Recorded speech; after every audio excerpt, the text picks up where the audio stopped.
कैसे कहना है? कैसे?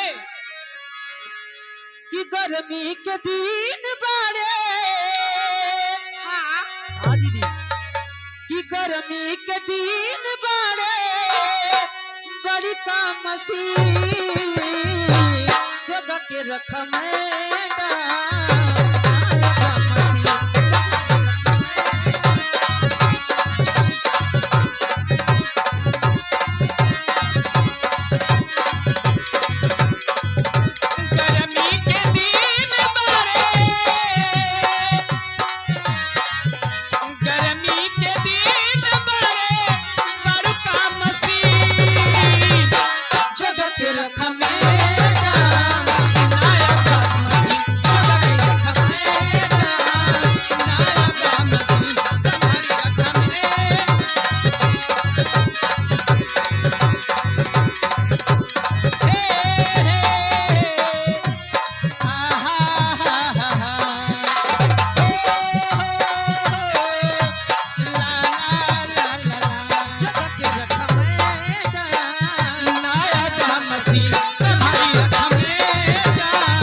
दुर्गेश की मम्मी की तरफ से 11 रुपए 1 रुपया हम मिला देते भाई। अच्छा अच्छा फरमाइश बा का बाहो कि दिलवा के ललता पुराना राजा अच्छा आके घरवा तू सबके समझा दे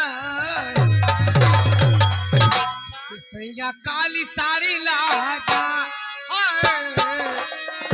सैया काली तारी लागा कमर में चिप जा सैया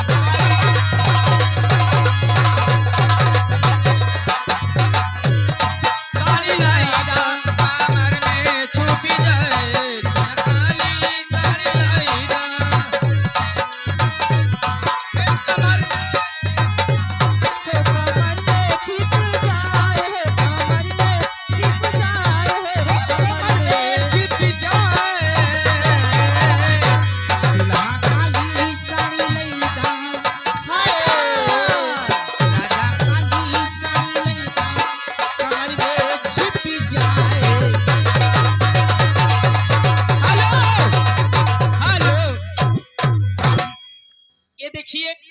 कौन आ गया?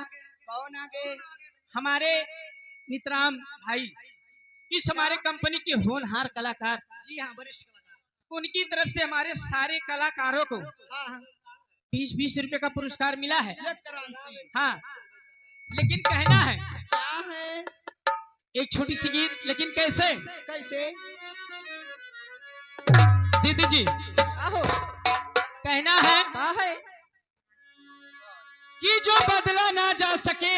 अच्छा लीजिए सामाजिक गीत। हाँ कैसे बनी? कहना है कि जो बदला ना जा सके उसे एहसान कहते हैं। क्या बात है? और जो सबको बदल दे उसे इंसान कहते हैं।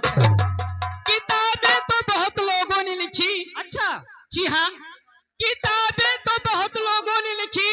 हाँ। और जो बाबा साहब ने लिखा उसे भारत का संविधान कहते हैं। और इसी बीच में चलते हैं गीत की तरफ, लेकिन कहना है कैसे बनिया? कि सर्दी में ढूंढे चाहे ढूंढो जापान में, श्रीलंका दुबई चीन इन पाकिस्तान में, ढूंढ लो सारा जहान भी मेरा नंबर 1 है। जिसने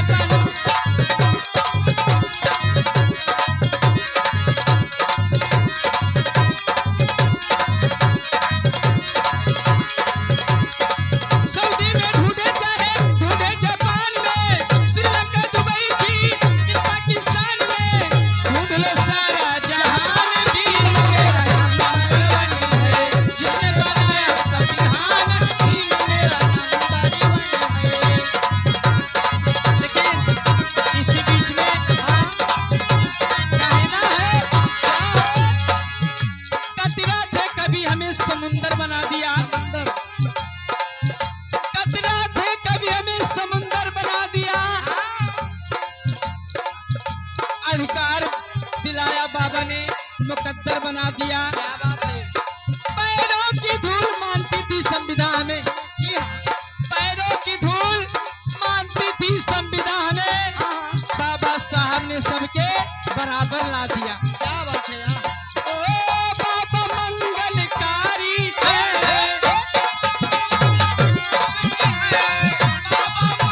मंगलकारी थे, मंगलकारी थे।